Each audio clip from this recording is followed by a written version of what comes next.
Сәлеметсіздер ме балалар? Бүгін біз сіздермен картография және деректер базасы бөлімін бастаймыз. Яғни бүгін тақырыптық карталар және оларды қосымша сипаттайтын элементтер туралы айтатын боламыз. Жалпы географиялық карта дегеніміз не? Біз оны 7-ші сыныптан білеміз. Картаға анықтама берейік. Географиялық карта дегеніміз математикалық тәсілмен анықталып, кішірейтілген және жинақталған жер бетінің көрінісі. Математикалық жолмен деп айттық. Себебі картада біз масштабты пайдаланамыз. Олай болатын болса, балалар, жалпы географиялық карта сипатына қарай 3 типке бөлінеді екен.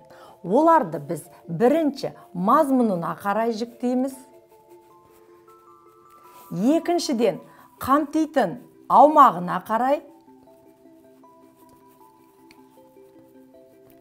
Үшіншіден балалар жаңаға айтқан масштабына қарай жіктейміз екен. Енді жалпы мазмұнына қарай карталар қалай жіктеледі? Біз сіздермен жалпы географиялық карта немесе физикалық карта деп қарастырамыз.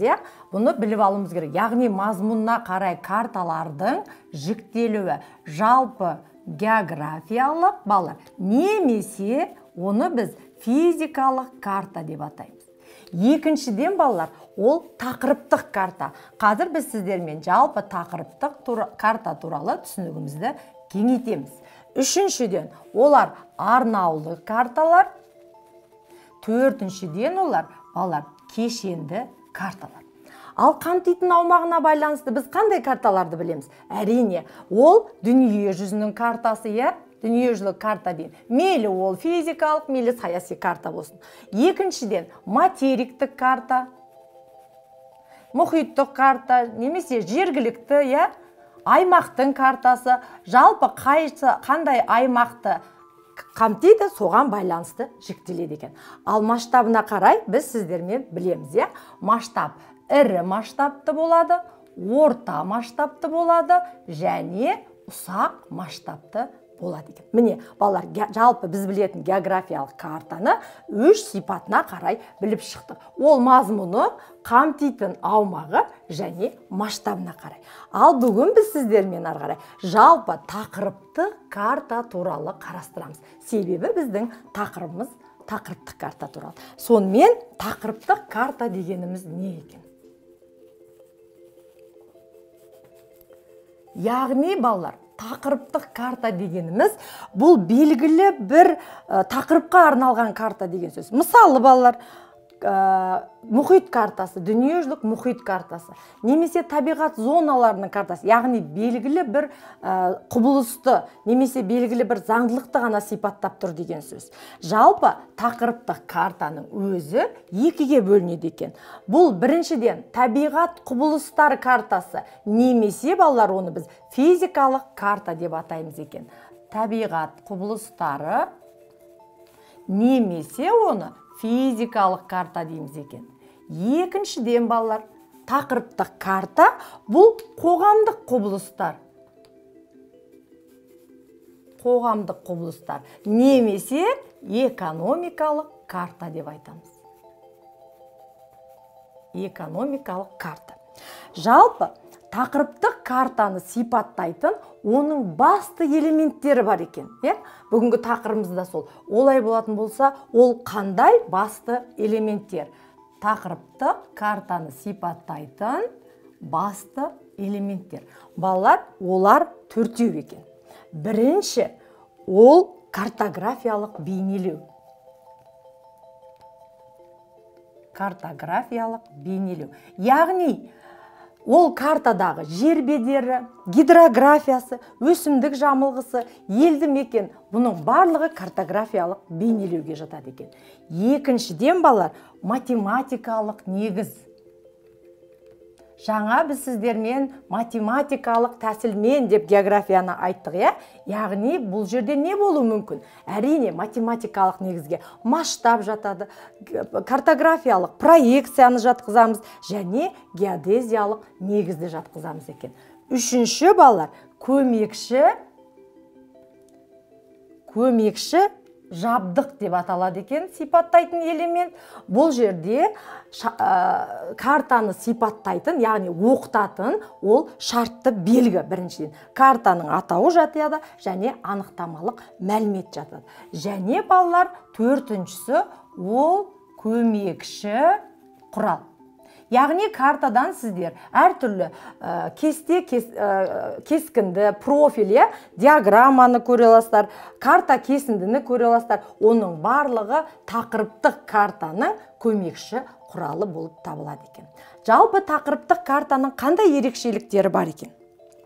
Балалар, тақырыптық карта тек қана ұсақ масштабта жасалады екен. Ал ұсақ масштаб дегеніміз бір бөлінген миллионнан ірі. Ал екінші, мазмұны нақты бір құбылысты зерттейді.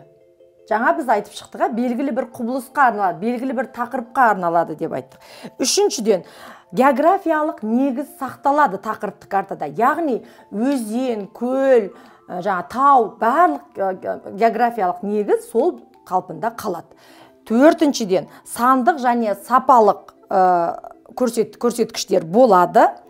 Және географиялық құбылыстар түрлі картографиялық әдіспен беріледі.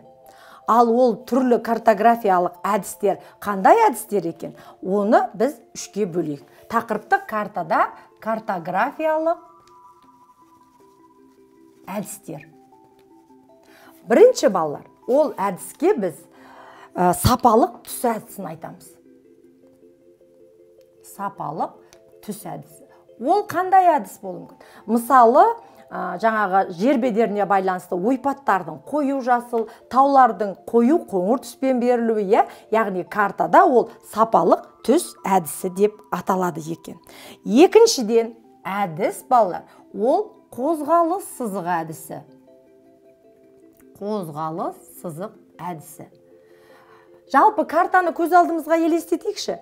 Біз, мысалы, желдердің бағытын көре аламыз. Немесе суық ағыс, ыстық ағыстарды біз бағыттаушы арқылы көреміз. Міне, яғни желдің қозғалысы, ағыстардың қозғалысы, немесе автомобиль жолдарының барлығы картада қозғалыс сызық әдісімен беріледі екен. Және балалар, үшінші сызық, ол изобарлар әдісі. Изо сызықтар әдісі балалар.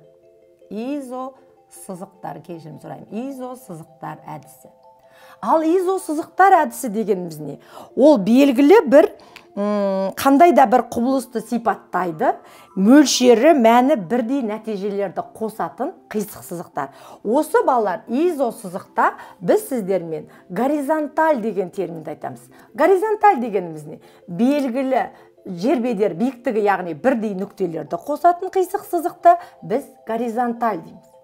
Ал егер балалар температурасы бірдей нүкте болса, ол сызық изотерма деп аталады.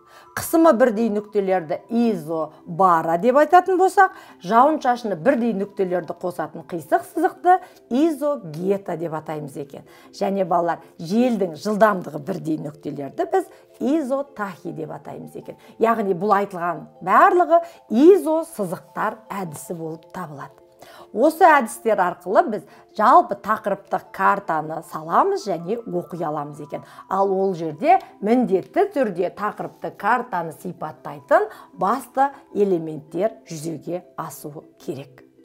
Бүгінгі тақырыптық карта және оның ерекшеліктері туралы болды. Сондай-ақ біз сіздермен оның сипаттайтын басты элементтерді қарастырдық. Бүгінгі тақырып түсінікті болса, мен сіздермен қоштасамын. Келесі кездескенше сау болыңыздар.